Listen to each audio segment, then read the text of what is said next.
So finally Marvel की इस साल की most awaited movie the fantastic four सिनेमाघरों में आ चुकी है और मूवी अच्छी है।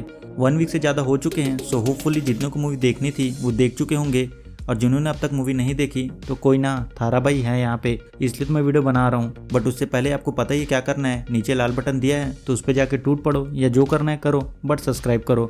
सो let start and welcome to series verse.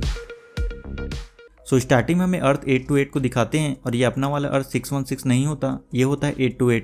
यहाँ फैंटास्टिक फोर पहले से इस्टेब्लिश हो चुकी होती है। ये लोग 4 साल पहले स्पेस में जा चुके होते हैं और इन्हें इनकी पावर्स मिल चुकी होती है।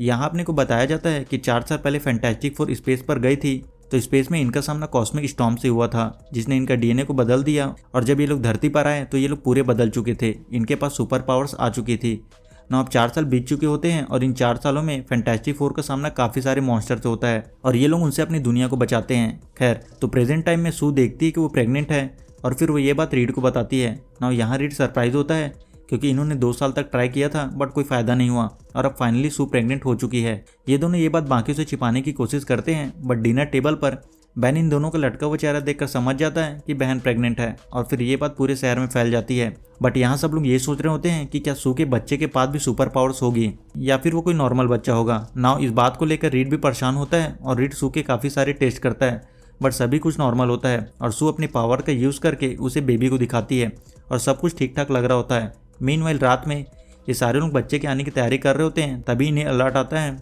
और फिर यहाँ अपनी सिल्वर परी आती है, आई मीन सिल्वर सर्फर और सेलाबेल भी बोल सकते हो, और ये फीमेल होती है। अगर आपने पुरानी मूवी देखी होगी तो उसमें अपने को मेल सिल्वर सर्फर को दिखाया गया है, उसका नाम था नॉरिन रेड। ये जो फीमेल सिल्वर सर्फर होती है सेलाबेल, ये उसकी लवर होती है। इस यूनिवर्स में हमें बताया गया है कि गैलेक्टस सेलाबेल के प्लैनेट पर हमला करता है और सेलाबेल अपने प्लैनेट को बचाने के लिए उसकी गुलामी स्वीकार कर लेती है। वहीं एक दूसरा यूनिवर्स में नॉरिन रेड अपनी लव इंटरेस्ट सेलाबेल को बचाने के लिए सिल्वर सर्फर बनता है। वहीं एक और यूनिवर्स होता है जिसमें नॉरिन रेड अपने कुछ पावर सेलाबेल को दे देता है। सो यहाँ 2 सिल्वर सर्फर एग्जिस्ट करते हैं। खैर तो अब आते हैं मेन स्टोरी पर। सो सेलाबेल बताती है कि उनके प्लैनेट की किस्मत लिख दी गई है, गैलेक्टस आ रहा है और अब वो लोग कुछ नहीं कर सकते, इसलिए अपने लोगों के साथ वक्त बिताओ और जिन लोगों ने उधार के पैसे लिए हैं और वापस देने के बारे में सोच रहे हैं तो यार रहने ही दो, कोई ज़रूरत नहीं है, बस बैठ के चिल मारो, मरना तो उन्हें वैसे भी है। खैर तो सिल्वर सर्फर यहाँ से जाने लगती है बट जॉनी भाई को बंदी पसंद आ जाती है और वो उसके पीछे जाता है और यहाँ सिल्वर सर्फर अपनी भाषा में बोलती है मोहा कुपेना। इसका मतलब होता है अपनों के साथ मिटो और फिर सेलाबेल यहाँ से चली जाती है ना। अब रीड उसे ट्रैक करने की कोशिश करता है बट बंदी कुछ ज़्यादा ही तेज होती है, सो ये लोग उसे ट्रैक नहीं कर पा रहे होते हैं। बट रीड को सर्फर के एनर्जी सिग्नेचर उन सारे प्लैनेट पर मिलते हैं जो अभी कुछ टाइम पहले गायब हुए थे, जिसके बारे में रीड को पता था और रीड समझ जाता कि ये ऐवी गायब नहीं हुए थे, इन सारे प्लैनेट को चुना गया था। मतलब जो सर्फर इन्हें बोल रही थी गैलेक्टस के बारे में तो सर्फर कोई जोक वगैरह नहीं मार रही थी, वो सब सच था।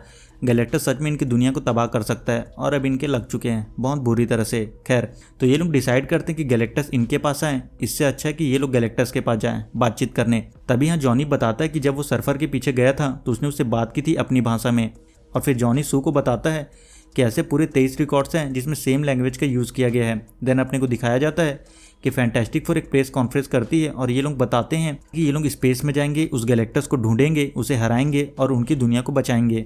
जिसके बाद ये लोग स्पेस में जाते हैं, वहाँ एक एफटीएल इंजन होता है जो इनकी शिप से अटैच हो जाता है, जिससे यहाँ एक वर्म होल ओपन होता है और फिर ये लोग लाइट की स्पीड से जाते हैं। यहाँ ये लोग सिल्वर सर्फर के एनर्जी सिग्नेचर को ट्रैक करते हुए एक प्लैनेट के पास पहुँचते हैं। यहाँ गैलेक्टस का स्पेसशिप होता है जो पूरे प्लैनेट को तबाह कर देता है। इसके बाद ये लोग प्लैनेट के अंदर जाते हैं, यहाँ सू शिप को छिपा देती है बट गैलेक्टस को इनके होने का पता चल जाता है। तभी सेलाबेल आती है और वो बोलती है कि उन्हें यहाँ नहीं आना चाहिए था और गैलेक्टस उससे मिलना चाहता है और फिर सेलाबेल इन्हें गैलेक्टस के पास लेकर जाती है। यहाँ रीड को जानना होता है कि गैलेक्टस क्या चाहता है, सो सेलाबेल बोलती है कि वो कुछ नहीं चाहता, वो बस खाता है और उनके लिए प्लैनेट वो ढूंढती है। और फिर यहाँ जॉनी सेलाबेल से पूछता है कि उसने उसे क्या बोला था। सेलाबेल बताती कि एक ब्लेसिंग है कि अपनों के साथ मिटो और फिर ये लोग गैलेक्टस के पास पहुँचते हैं। यहाँ गैलेक्टस इन्हें बताता है कि अरबों साल पहले कभी वो भी उनके जैसा था और फिर शुरू हुई कभी ना मिटने वाली भूख। गैलेक्टस बोलता है उनके पास उसकी दुनिया को बचाने की शक्ति है, वो उनकी दुनिया छोड़ देगा बट बदले में उन्हें उसे अपना बच्चा देना होगा क्योंकि उसमें पूरे ब्रह्मांड की शक्ति है और वो उसका अगला वारिस बनेगा।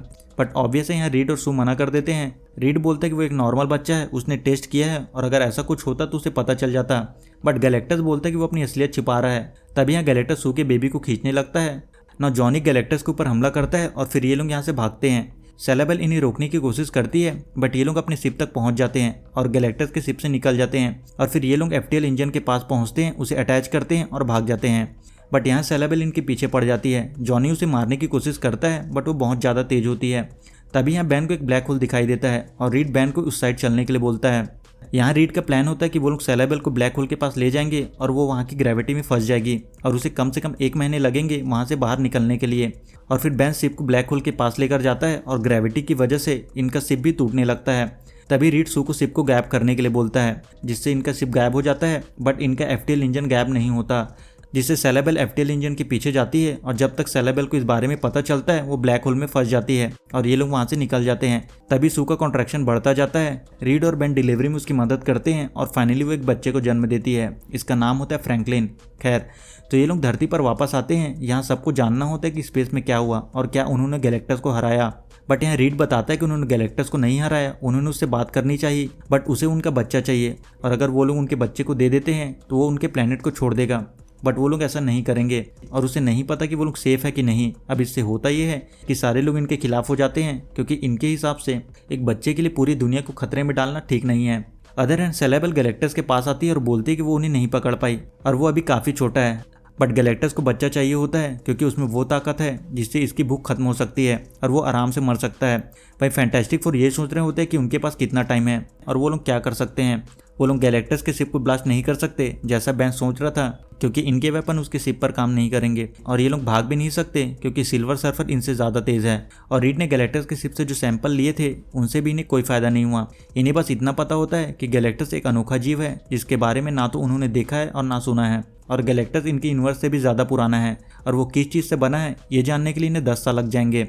रीड बोलता है गैलेक्टस फ्रैंकलिन को अपना वारिस समझता है, उसे लगता है कि इसमें ब्रह्मांड की शक्ति है। उसने टेस्ट किए थे बट उसे नहीं पता ये कितना सच है और अभी उसके पास कुछ भी नहीं है बताने को। बेसिकली उसे नहीं पता क्या करना है। खैर, तो जॉनी के पास सेलेबल की लैंग्वेज की और भी रिकॉर्डिंग्स होती है जिसे इन्होंने स्पेस से रिकॉर्ड किए थे और जॉनी सू को बताते हैं कि उनके पास एक ट्रांसलेटेड सेंटेंस है जिसे सेलेबल ने उसे बताया, जिसका यूज़ करके वो लोग बाकी सेंटेंस को भी ट्रांसलेट कर लेंगे, शायद इससे उन्हें कोई क्लू मिल जाए। खैर, तो सू और रीड न्यूज़ देख रहे होते हैं जिसमें 2 लोग बात कर रहे होते हैं कि फैंटास्टिक फोर के पास गैलेक्टस को रोकने का कोई प्लान नहीं है। फैंटास्टिक फोर उन्हें बचा सकते हैं बट वो ऐसा बिल्कुल नहीं करना चाहते। अगर रीड और सू अपना बच्चा दे दें तो उनके प्लेनेट को बचाया जा सकता है ना। ये सब देखकर सू अपने टीवी को फोड़ देती है, जिसके बाद अपने को दिखाते हैं कि कुछ लोग इनके घर के बाहर आकर प्रदर्शन करने लगते हैं। रीड बोलता है कि लोग उनसे नफरत करते हैं, उन्हें मौत का डर है और ये चीज़ नफरत में बदल गई है। और देखा जाए तो उनका सोचना गलत भी नहीं है क्योंकि उनके पास कोई प्लान नहीं है और अब वक्त कम बचा है, इसलिए उनका प्लान ही सही है क्योंकि वो लॉजिकल है, सही है और साथ में पॉसिबल भी है। बट ये बात सू को अच्छी नहीं लगती और इस बात को लेकर सू और रीड में झगड़ा हो जाता है और वो बोलती है कि वो अपने बच्चे की कुर्बानी नहीं देने वाली। देन सू नीचे आती है और सबको बोलती है कि वो दुनिया के लिए अपने बच्चे की कुर्बानी नहीं देगी, लेकिन वो अपने बच्चे के लिए इस दुनिया की कुर्बानी भी नहीं देगी। नाउ यहाँ रीड को याद आता है कि कुछ टाइम पहले उसने एक टेलीपोर्टेशन ब्रिज बनाया था जिसमें वो लोग एक चीज़ को दूसरी जगह टेलीपोर्ट कर सकते हैं। सो वो लोग अर्थ को एक ऐसी जगह ले जाएंगे जहाँ गैलेक्टस उन्हें कभी नहीं ढूंढ पाएगा। उनके पास एक टेलीपोर्टेशन ब्रिज है जिससे वो लोग उनके अर्थ को किसी दूसरे सोलर सिस्टम में ले जाएंगे। उनके पास कोई और रास्ता नहीं है। यहाँ रीड बताते हैं कि वो लोग पूरी दुनिया में ब्रिज बनाने का काम शुरू करेंगे। ये आपस में कनेक्टेड होंगे और एक साथ काम करेंगे और वो लोग उनके प्लेनेट को एक नए सोलर सिस्टम में शिफ्ट करेंगे। वो लोग गैलेक्टस से इतने दूर होंगे कि उसे करोड़ों साल लग जाएंगे उन तक पहुँचने में, बट इनके पास ज़्यादा टाइम नहीं होता। सू पूरे वर्ल्ड से मदद मांगती है और पूरी दुनिया टेलीपोर्टेशन ब्रिज बनाने के काम में लग जाती है। बट यहाँ एक प्रॉब्लम ये होती है कि उन्हें इसे चलाने के लिए बहुत ज़्यादा पावर चाहिए और इसके लिए इन्हें पूरी दुनिया की लाइट एक साथ बंद करनी होगी ताकि ये लोग पावर बचा सकें। वेल सो फाइनली वो टाइम आ जाता है जब ये लोग अर्थ को टेलीपोर्ट करना स्टार्ट करते हैं, बट तभी यहाँ सेलेबल आती है और सारे ब्रिज को तबाह कर देती है। नाउ जॉनी सेलेबल के पास जाता है और उसे उसके प्लेनेट का मैसेज सुनाता है जिसमें लोग सेलेबल को थैंक यू बोल रहे होते हैं उनकी दुनिया को बचाने के लिए। जॉनी बोलता है कि उसने गैलेक्टस से अपने प्लेनेट को बचाने के लिए उसने उसकी गुलामी स्वीकार करी, उसने अपनी फैमिली के लिए ये किया। और फिर जॉनी सेलेबल को उन प्लेनेट की आवाज़ सुनाता है जो गैलेक्टस ने बर्बाद किए थे और लोग उनसे भीख मांग रहे थे।